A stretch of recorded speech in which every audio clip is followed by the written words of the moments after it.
Good day to each and everyone. Once again, this is Professor Orly Labago giving you the asynchronous teaching and learning for week number 2. This is all about lesson 2, basic concepts of logic part 2, which means that I'm going to supplement the ideas that we covered during the synchronous approach. So kindly prepare your paper and pen so that you can write down important ideas from this lesson. So if you're ready, I'm ready. And take note, the ideas that will be presented here will be part of your quiz number 1. So here we go. So these are the objectives of the lesson. Let me read to you. At the end of the lesson, the students will be able to realize the meaning of logic in the critical thinking, appreciate logic as not a simple field of studies, but a process of correct thinking. And finally, utilize the correct reasoning and its proper usage. Last time, I sent to you a video to your GC or group chat about what is logic and what is critical thinking. Let's try to review the ideas of the two. Here we go.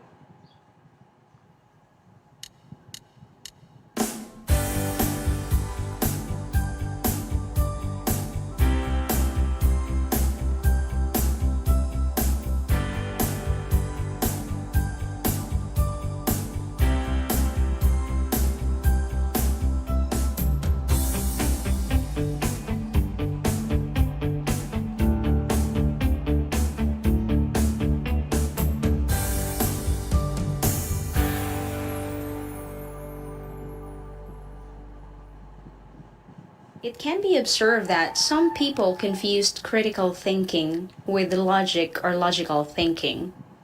They often thought that to have critical thinking means to be argumentative or critical of other people's ideas. However, critical thinking does not only involve analyzing arguments and determining their validity. Critical thinking is more than being argumentative or critical of other people's ideas. So, what is critical thinking and how does it differ from logic or logical thinking? On the one hand, logic as a specific branch of philosophy is defined as the science of the correct processes of thinking. In particular, logic deals with arguments and their validity. Hence, when one is doing logic in a philosophical manner, one is necessarily dealing with the principles that govern the validity of arguments, that is, whether a certain conclusion follows from given premises. Let us consider this example. Any person who is a member of a labor union is a troublemaker. Fred is a member of a labor union. Therefore, Fred is a troublemaker. Now, if we determine the validity of this argument using the principles in logic, then we are doing logical thinking.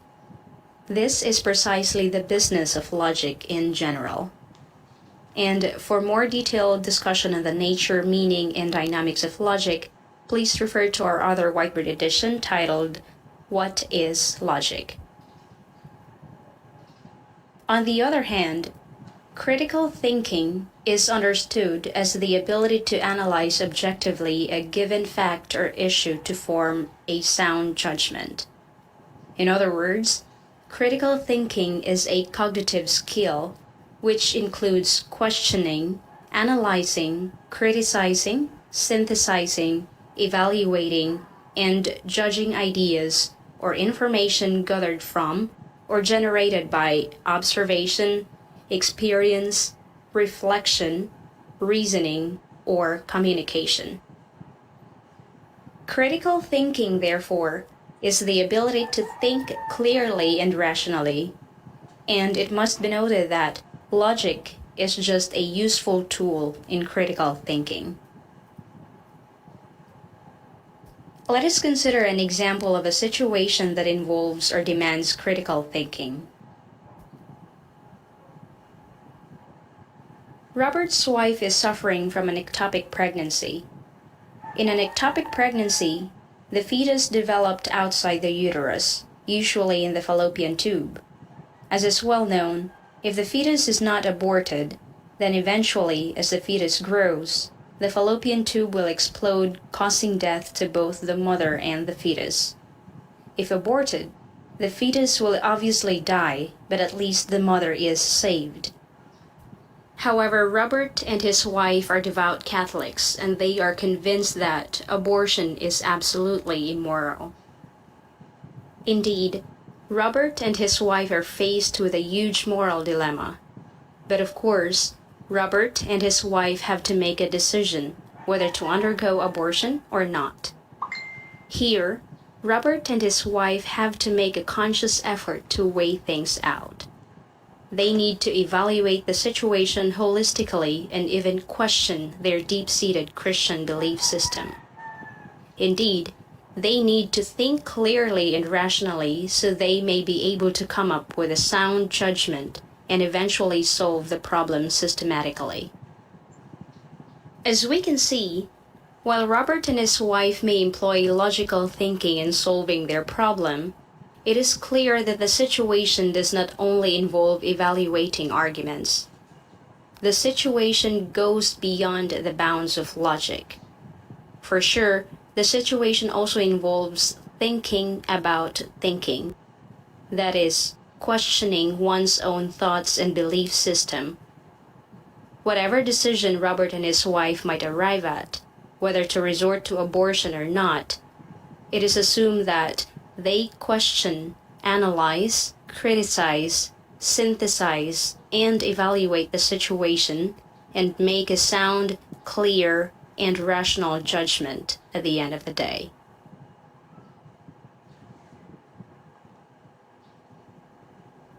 That's it for now. Thanks for visiting. All right.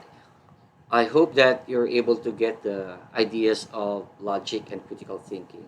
But for now, let's focus on the concept of logic. Then we have here three ideas about the concepts of logic. First, science of reasoning. So when we talk about science of reasoning, don't try to get the wrong interpretation or explanation about science. It's not the same as the sciences that we use the empirical approach. This is non-empirical, meaning we just follow the systematic way of getting the information, analyzing the statements, and to arrive in the correct reasoning. And then number two, to distinguish correct reasoning from incorrect reasoning. And since we follow the systematic way of getting the ideas from the given argument, then we can easily distinguish which one is the correct, which one is the wrong, all right, or the incorrect. Then, lastly, helps to arrive at truth in an easier and more efficient way. I'm going back to the procedure. And since we follow the correct standard, the correct procedure in doing the logical thinking, and then we can easily arrive at the truth in an easier and more efficient way, of course. If you have the right tools for your understanding of the statements, then we can easily do it without a sweat. That's what it tells us. Okay? And then let's go to inferences and arguments. Reasoning is a special mental activity called inferring, what can also be called making or performing inferences. To infer is to draw conclusions from premises. Let's try to look at the examples given here. Number one, you see smoke and infer that there is fire.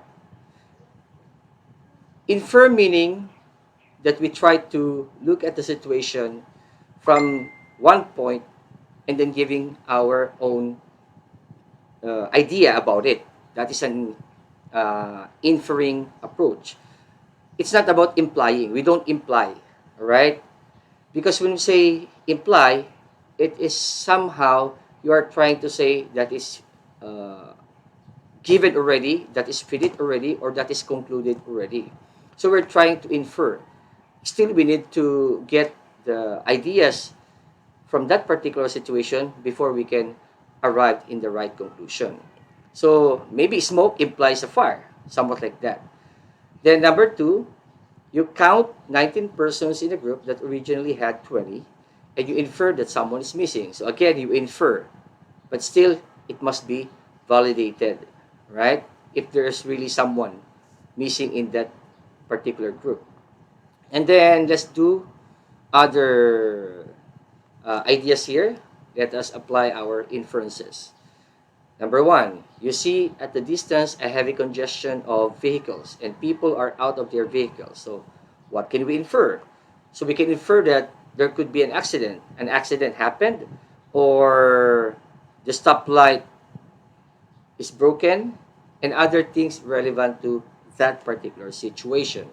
Then an ambulance is in a hurry overtaking vehicles and beating red lights. So what can we infer? So we can easily infer that there is someone dying who needs a medical attention. Then your brother is crying with a bruise around his left eye. What can you infer? That we can infer that he got an accident or he fought someone. So that is our inferences. Then an argument is this one. An argument is a collection of statements, one of which is designated as the conclusion, and the remainder of which are designated as premises. So take note of the two ideas there, conclusion, premises. Usually the premises of an argument are intended to support the conclusion of the argument. Of course, there should be correlation, connection from the premises to the conclusion or to its conclusion. Note, before giving some concrete examples of arguments, it must be best to clarify a term in the definition. Statement is intended to mean declarative, right? So I don't want to go to further the explanation of it without understanding first what do we mean by statement. Because we have the interrogative statement, we have the imperative statement, we have the other one, the exclamatory statement. So the statement that we are after here is the declarative statement. Okay? Be clear about that. Expansion of ideas. A statement is a declarative sentence, which is to say, a sentence that is capable of being true or false. Because the other statements that I mentioned, the interrogative, the imperative, and the exclamatory, are all statements that are not capable of being true or false. So the examples are given here. So the following are examples of declarative statements. It is raining, I am hungry, 2 plus 2 equals 4, God exists. While at the bottom, you can see other statements that I said a while ago, not capable of being true or false. Moving on, now let us get back to inferences and arguments, the one we had a while ago, the example about smoke fire inference. So here we can see the example of a simple argument. So there is a smoke, one premise or the first premise, then therefore there is fire. So the conclusion. Here we have only one premise and then we arrive at the conclusion. Then the term therefore is an indicator that we are using or making the conclusion. In this argument, there is just one premise as clearly given. In the case of missing person inference, example number 2 a while ago, the corresponding argument is given as follows. There were 20 persons originally, premise 1. There are 19 persons currently, premise 2. Therefore, someone is missing, our conclusion. Again, the indicator is there that this is the conclusion. And if you can see, the conclusion follows the ideas given in the premises. Then here the argument consists of 3 statements. There were 2 persons or 20 persons originally, premise 1. There are 19 persons currently, premise 2. And someone is missing. That's the therefore, right? Therefore, someone is missing. So conclusion. So this is actually following the standard of the syllogistic logic. So when we talk about syllogistic logic, the standard of it would be 2 premises and a conclusion. Important notes. An argument is factually correct if and only if all of its premises are true. So remember that. An argument is valid if and only if its conclusion follows from its premises, the one I explained, that the conclusion must have the correlation with the premises. The arguments studied in syllogistic logic, the one I mentioned a while ago, called syllogisms. Syllogisms have a couple of distinguishing characteristics which make them peculiar as arguments. First of all, every syllogism has exactly two premises and a conclusion, of course, whereas in general, an argument can have any number of premises. To give you the clarity on this one, let me show you the examples here. So look, the first one has only three statements. So we have the premise 1, no one under 18 years old can vote. Premise 2, Jen is under 18 years old. And then the conclusion, therefore, Jen cannot vote. Here, we can clearly see that it follows the standard in the syllogistic logic. While in the second example, premise 1, cats consume resources such as food. Premise 2, cats do not contribute to economic production. Premise 3, it is a waste to spend resources without creating economic value. And then the conclusion, therefore, cats are a waste of resources. So this one is clearly an argument, open in a way that it doesn't follow the standard way of doing the syllogism. Then expanding ideas, I'm going to, again, provide you the video, enable for you to understand more about the terms we used a while ago. What is an argument and how do we determine its validity? An argument consists of two or more propositions offered as evidence for another proposition. In logic and critical thinking, the propositions that are offered as evidence in the argument are called the premises, while the proposition for which the evidence is offered is called the conclusion. Thus, when one gives an argument, one is providing a set of premises as reasons for accepting his or her conclusion. It is important to note that when one gives an argument, one does not necessarily attacks or criticizes the other. In this way, an argument can also be viewed as a support of someone's viewpoint. Now, arguments can either be inductive or deductive. On the one hand, an inductive argument is one in which it is claimed that if the premises are true, then it is probable that the conclusion is true. Hence, even if all the premises are true, inductive argument or reasoning allows the conclusion to be false. It is also important to note that inductive arguments go from the specific or particular to the general. In other words, inductive arguments make broad generalizations from specific observations. Let's consider this example. 90% of the mango seeds germinate in day 1, and in day 2, 90% of the mango seeds germinate. Therefore, 90% of the mango seeds germinate. Based on this example, we can also say that inductive arguments are based on observations or experiments. Deductive arguments, on the other hand, is one in which it is claimed that if the premises are true, then the conclusion is necessarily true. And unlike inductive arguments, deductive arguments proceed from the general to the particular. Thus, a deductive argument or reasoning begins with a general statement or hypothesis, and then examines the possibilities to reach a specific logical conclusion. Here is an example of a deductive argument. Anybody who kills a person is guilty of a felony. Jim kills Jack. Therefore, Jim is guilty of a felony. Now that we already have a basic understanding of what arguments are, let's talk about syllogisms. Syllogisms are arguments that consist of three propositions which are so related so that when the first two propositions, that is the premises, are posited as true, the third proposition, that is the conclusion, must also be true. In other words, a syllogism is an argument arranged in a specific manner in such a way that it contains a major premise, minor premise, and a conclusion.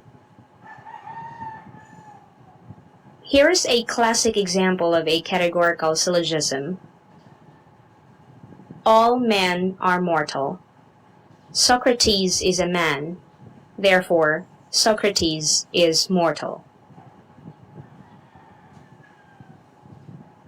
Now, how do we determine the major premise, minor premise, and the conclusion? The major premise is the premise that contains the major term, while the minor premise is the premise that contains the minor term. The conclusion is the third proposition whose meaning and truth are implied in the premises. And how do we determine the major term, minor term, and the middle term? The major term is the predicate of the conclusion, while the minor term is the subject of the conclusion. The middle term is the remaining term which does not and cannot appear in the conclusion. Looking back at the example, then we know that the major term is mortal, because it is the predicate of the conclusion, and the minor term is Socrates, because it is the subject of the conclusion. The middle term is man, or men, because it is the remaining term and which does not appear in the conclusion. As we can see, the major term is in red color, the minor term in blue, and the middle term in purple.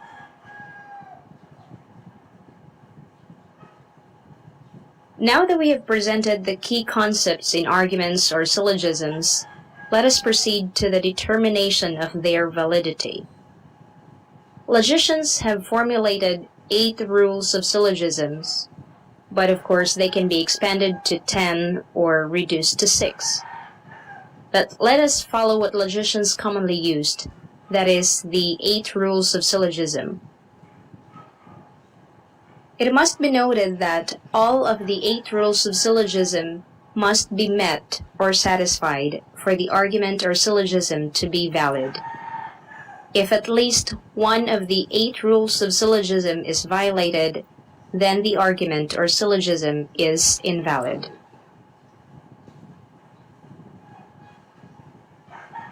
Here are the 8 rules of syllogism. 1. There should only be 3 terms in the syllogism, namely, the major term, the minor term, and the middle term. And the meaning of the middle term in the first premise should not be changed in the second premise. Otherwise, the syllogism will have 4 terms.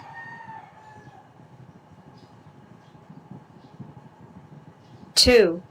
The major and the minor terms should only be universal in the conclusion if they are universal in the premises. In other words, if the major and the minor terms are universal in the conclusion, then they must also be universal in the premises for the argument to be valid. Hence, if the major and minor terms are particular in the conclusion, then rule number 2 is not applicable.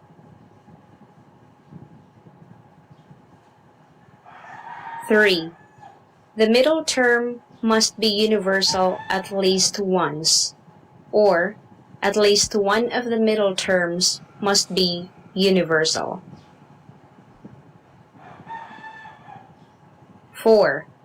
If the premises are affirmative, then the conclusion must be affirmative. 5.